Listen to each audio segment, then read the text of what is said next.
Welcome to Northern Powerhouses, our business success stories series of interviews where we discuss with local business leaders, their backgrounds, their successes and challenges, and what really drives them forward. And today I'm really delighted to have with us Murdo McLeod, who's the MD at Zest Mixology. So Murdo, firstly, welcome and thank you for coming on board. And if you'd like to introduce yourself, who you are, what you do, and what Zest Mixology does and how it serves its clients.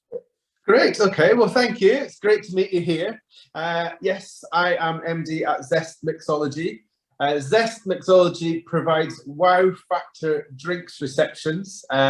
We are a leader of delivering drinks receptions in the corporate sector, both in the UK and around the world. So how has it all begun and what do we do? So we are based in Leeds and I founded the business 12 years ago. If you remember Come Dine With Me, do you remember that? Yep. Yeah.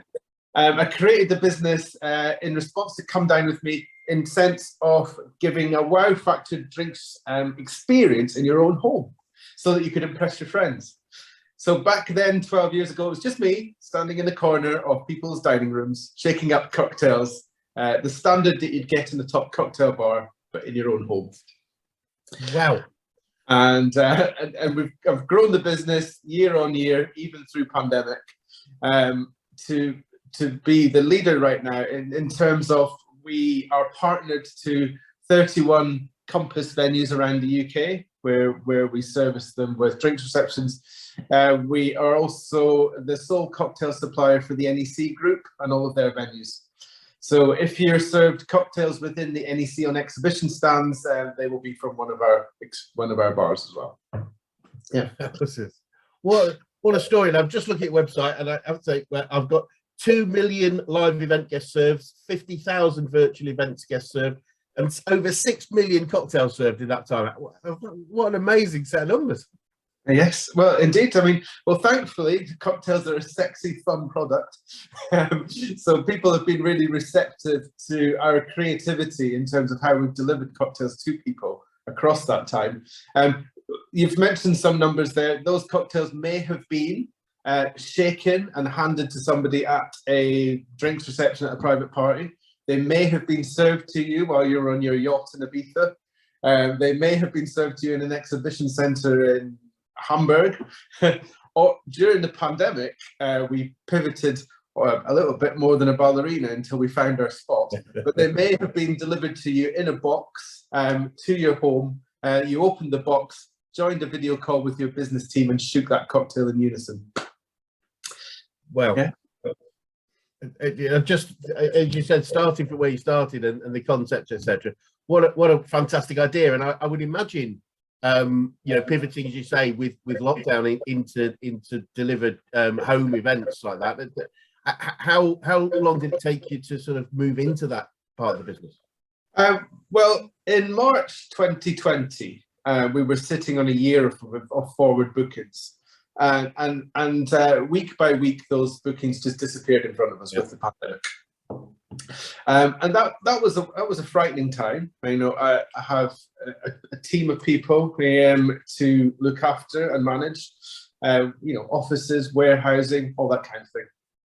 What we decided to do was, after much thought, we decided digital and virtual was the way forward.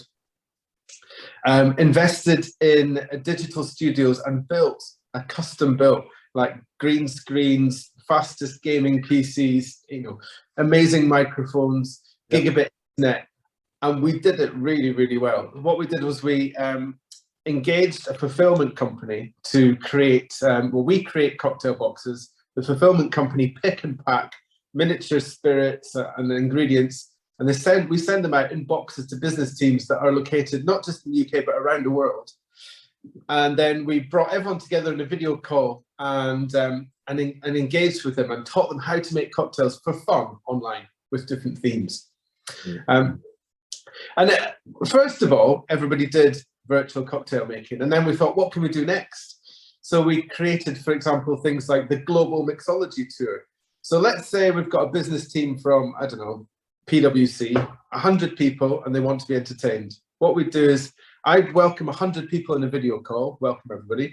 Then our tech guys would divide them into 4 groups of 25, Yeah. And those 4 groups would rotate around 4 of my studios. So your experience would be meeting me dressed as a pilot, and then we'd actually fly you around 4 different locations around the world. So you'd shake a mojito in Puerto Rico, you'd shake an apple and elderflower martini in Singapore, and you'd fly around 4 different places, and then we'd wrap up at the end. So some people said they got Zoom fatigue, but nobody got Zoom fatigue with us. Zoom fatigue only exists if you're not engaging enough. Completely agree. Completely agree. What a great way of putting it. So, oh my goodness, I was just thinking that, how you conceived all this, and it probably a silly question, but what was this? What, when you were growing up, is this what you always felt you'd be doing, or something like it? I only ever wanted to work in the music industry. But I grew up by the banks of Loch Ness, where it was mystical and magical, but not much else. Yeah. So there was no music industry. I left and studied music industry management, moved to London, worked for Ministry of Sound for a long time in their advertising department, gaining sales acumen, then decided that music industry wasn't that reliable long term, moved to Bacardi, and then moved through many, many spirits roles. And that's where I gained the real passion for spirits and cocktails.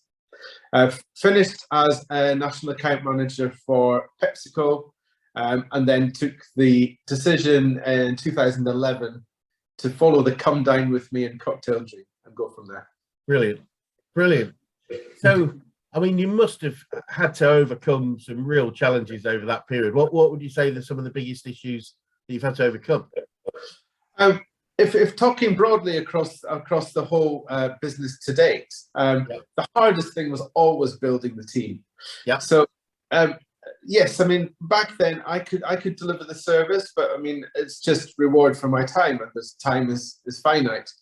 To build that team, to be able to open up divisions in Ibiza as we did, to be able to drive our services by road out to different exhibition centres around Europe and stuff. I had to build a team, and it was difficult to build it in a way that I wanted, with people that were really on my vision. Yep. And probably myself as well, like as to become a manager and to be able to nurture everybody and be able to kind of bring the best from people and identify how people work and how we can come together. That was always the hardest thing. So things, for example, like sales, like marketing, like these were things that came a lot more easily and naturally. Yeah. So leadership and management, what are some of the biggest learnings that you've had over this last period? Well, it's it's been, I guess the biggest leadership question is all around finding the best from your team, finding how people tick and how we can take people's personalities and skills and build it into the vision that we have going forward. That's definitely been the biggest thing that we have learned and overcome. And I'm delighted to say now we've got a really great team in place in terms of logistics and then sales and operations and tech. We've got a great team and we're ready to expand again. Brilliant. Brilliant. I can't wait to find out what's next. I'll keep watching. It's interesting you say that, actually, because we do quite a lot of work with in the sporting world, or take a lot of learnings, and there's some of the best coaches I've ever spoken to have always said you coach the team, but you also coach the individuals. So, as you said, finding out what each individual player needs to motivate them, and it's different for each one. So that makes a lot of sense in what you're saying from a leadership and management. Any other key learnings in business in general? In general, yes, it's nurturing, basically. So what I've always done is I've always nurtured clients through our different phases of business. Yeah. So I used to I was working in the corporate world, in the corporate drinks world, for example, and after setting up a small business which was delivering to private parties, I really wanted to have a corporate focus, and that's when I lent back to relationships that I'd nurtured previously, a different job, and to bring them forward. Nice. And then it's always about, I feel, delighting people at all the different touch points along that journey. Okay, so we've got a contact, for example. They've given us an opportunity to deliver a drink service, for example, for I don't know, for Lamborghini do like a car showroom launch in Leeds. And so they came to us and said, would you be able to deliver a wow factor drinks reception for us? Okay, amazing. This is what we do. So it's delivering to actually go and see them in person and deliver that personal service and absolutely deep understand what it is that they want to achieve. And then kind of over deliver on how we can actually make that perfect for them. Yeah. And then it's all about creativity as well, because I'm a firm believer that with event guests, you need to give them 3 different wows to be memorable. So for example, if they arrive at that Lamborghini car showroom, they need to see this bar and mixologists behind the bar, and I don't know, maybe perhaps dry ice flowing from the bar, and be wowed and think, wow, that is really exciting. I want to go and be part of that drinks experience. And then, for example, it might be that later on, maybe halfway through the drink service, we reveal a different drink, maybe a themed drink that's in the same colors as the new Lamborghini that's come out, or it's renamed after like certain parts of the Lamborghini, for example, and that's Instagrammable. If people are not wanting to take pictures of my my cocktail creations, it's almost like they're not creative enough. You know, in this modern world. Yeah. And then you want to give them something to leave with as well, you know, something that they see or experience or hear or taste or touch right at the end that keeps Zest Mixology in their mind going forward. So that level of thought process and that level of delivery is something that I've learned that's done us very well in business and we take forward. Brilliant. It brings to mind, there's a guy called Paddy London who coined the phrase critical non-essentials, and you know, the idea being it's not essential to delivering our product or service, but it's critical to the relationship. And it feels like it's searching for those points, and they make such a difference, you know, but by nailing that, we make such a difference to heightening ourselves and standing above the rest. So I love that rule of 3 though, three times to do it, not just once or twice. No, indeed, yeah. It's things like that that's done us really well. For example, with our contract with the NEC group, for example, that was a 3-year contract, then extended to longer, to 5, and now extended across all the venues that are within their group. It's certainly the way that we find to do business. Yeah. Brilliant. Absolutely fascinating.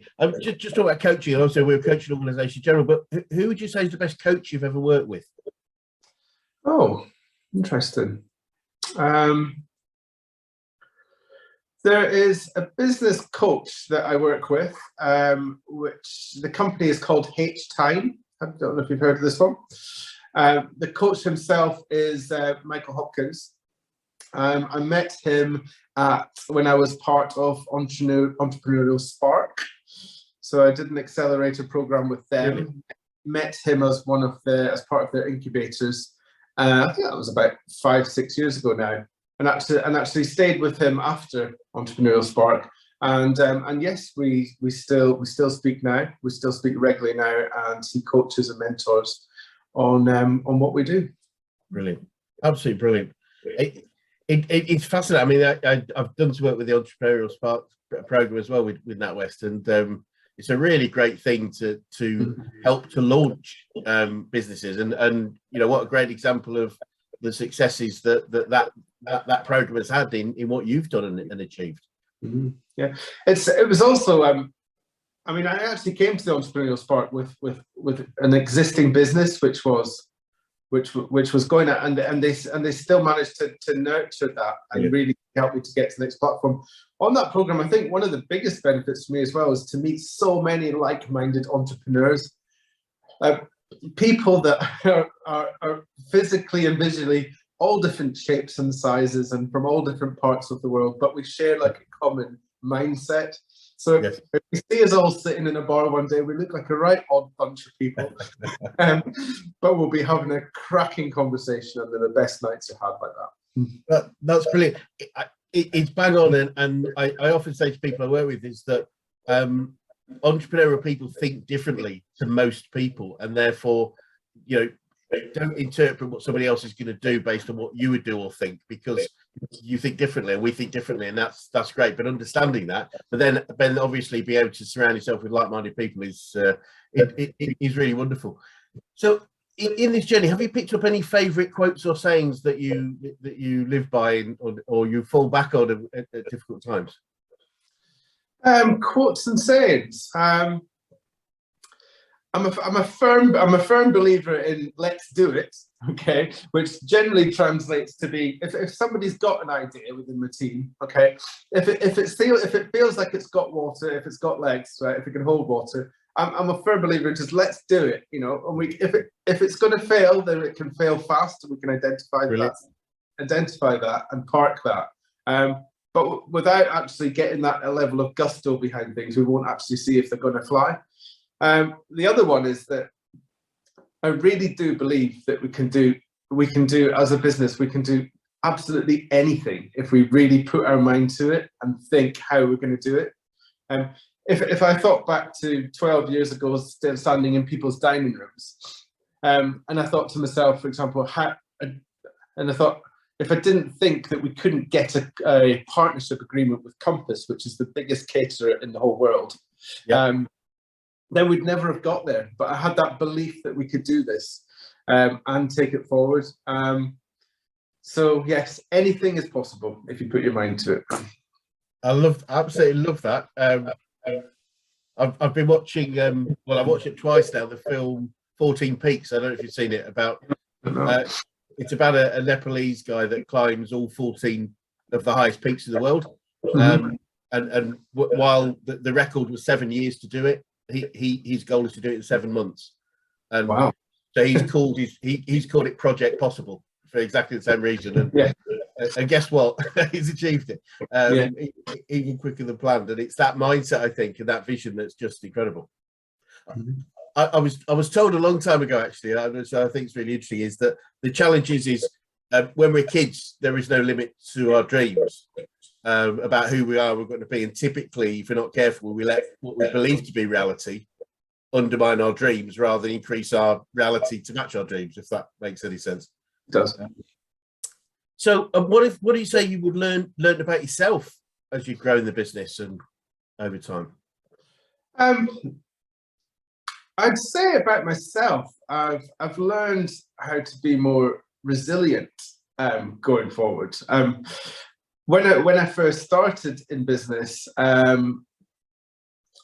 think I was a bit more of a pushover when I first started in business. I was aspirational, you know, like I had a dream and I wanted to go for it. But I really let people just, you know, maybe just get a little bit too under the skin or something like this. But now I think it's just the wealth of experience that you build up over time. Is something that I've learned a lot from, and it makes me more resilient. It gives me the experience to just understand people more. You know, when you're actually in business and then leading pitches and things like that, it's almost the second sense that you know what people are going to ask for, and you know that even if there's somebody asks for something that you don't know, there's no way it's going to faze you. And I think that's what I've learned over time, and it's been a really interesting journey to get to this point. And then I look to the future and I think, where are we going to go with Zest Mixology going forward? We've come out of the pandemic. We are still delivering our cocktail boxes. So the cocktail boxes are now going around the world. So they're going to business teams located around the world that are not geographically getting together. It's okay. So we've actually managed to come out of the pandemic in a stronger position than we went in, because we now have two arms of the business. We're still leaders in delivering corporate and drinks receptions, but we're now also doing virtual as well, but to a global market. And it leads me on to one other thing that I wanted to mention, which is Zest Signature. So we have a new arm to the business, which is just launching, which is Zest Signature. And what Zest Signature is it is a drinks consultancy service, which is typically for the hospitality and hotel sector. So if you already serve cocktails in your hotel, for example, what we can do is we can deliver a creativity service to create signature cocktails. So really wow factor, show-stopping, theatrical, couple of cocktails that you can lead with on the top of your menu, that maybe accentuate things about your heritage or stories about your hotel that you want to bring to life. And then we're working with hotels across 12-month periods in terms of signature cocktails and mixology training. Wow, that's exciting. Clearly, you've got a long way further to go in the journey. And so, what I mean, as well alongside signature, what do you see the future looking like, and what challenges might you be facing moving forward? Right. So, where we're going moving forward is live events post out of the pandemic are now a major play. So the biggest opportunity for us right now is live events for the next 2 years. Yep. For example, in the wedding sector, we've got 2 years backup of weddings that have not happened. People are now getting married on Mondays and Tuesdays and Thursdays. Yes. Yeah. So that is the biggest opportunity out there. In terms of the challenge for that is, I think the challenge is we've got our growth aspirations as a business, but the challenge is to be able to deliver quality at the level that we are as we grow. Right. That is the biggest thing I can identify, and that's going to need more hires in terms of recruitment as we grow as a team, and to be able to train everybody to deliver those standards, so that we can retain our position where we are and retain our quality, because that is what we're renowned for. Great. It's interesting. I often meet people saying, you know, that they get concerned that the culture, the purpose can change as we grow. But I often say that the key job for an MD or CEO is to maintain that vision, that culture. And if you do so, then it grows because of it, not in spite of it, if that makes any sense. It does. Yeah, it does a lot. So I'm interested to know, what would you say? I've got a feeling I might guess a couple of things you might say, but what would you say to anyone that was thinking of going into business right now? Going into business right now is, it's actually a good idea to go into business right now. And if I could steer people who were starting up, digital is such an exciting and evolving space. If I would have my time again, I would be deep in terms of digital. I have a son, and that is the way that I'd love to steer my son, because digital is advancing so much faster and faster every year on year, and it is such an exciting space. You can now have digital entrepreneurs who are barely even teenagers, making millions of dollars worth of profits and revenues. Yeah. So I'd say look at the digital channels. I'd say find something that you are super passionate about. When you get up in the morning, you have to be passionate about what you're selling or promoting, because you have to be excited about that. So find your product, find your niche, find the digital channels for it, and go for it. Love it. Absolutely love it. Thank you. And just a bit of reflection looking backwards, is there anything, if you look backwards, if you started your business again, is there anything you would have done differently? Oh, so much. I made every single mistake that could possibly. Sorry, Murdo, we lost you for a second there, but we were talking about if you started your business again, what you might do differently. I do so many things differently. I think I probably made every single mistake in business you could ever make. But that's the way to learn, right? And then we certainly won't be making them again.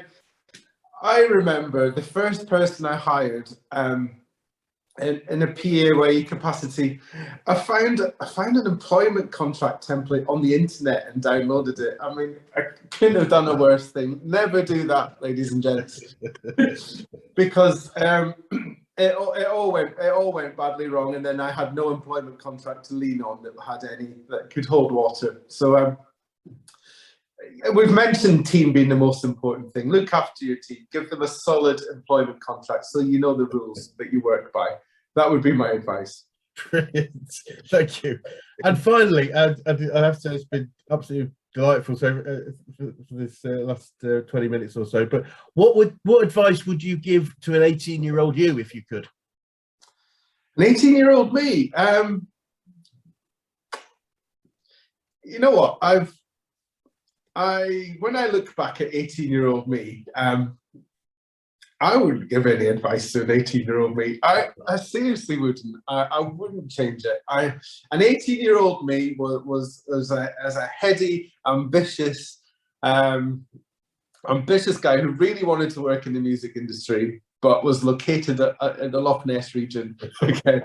And went off to study, like we said, music, and then go to work for a Ministry of Sound, which was like an absolute dream at the time. Yeah. I wouldn't tell myself anything about what was coming up, right? Because those years played out in such a fun and kind of character building way. Yeah. There was ups and downs. It wasn't as easy as moving through like all the different roles at Bacardi or other companies. You know, there was challenges in there, but I actually wouldn't advise myself on anything. I've really enjoyed the whole thing has played out. Brilliant. Quite right too. I always say, you know, if we're like where we are, then whatever we got there, or whatever journey we've had. You know what? If I was suddenly to be able to see like where I am in 20 years, I really wouldn't like it, because the next 20 years would then be kind of just you know, I'd know where I was going at, and I much prefer this kind of like my own destiny each day. Wonderful. Well, a great answer, and I think typically an 18-year-old, any of us probably wouldn't listen anyway, so it doesn't matter. Yeah, you're true. I would listen to that. Well, look, Murdo, it's been an absolute pleasure and delight. Thank you, and I can see the spark that's created the organisation and the growth that you've created. So thank you so much, and it would be great to come back in 12 months and just see what the next development and the next growth spurt that you've had over that time, if that's okay. Yeah, let's do it. Brilliant. Thank you so much. Okay, cool.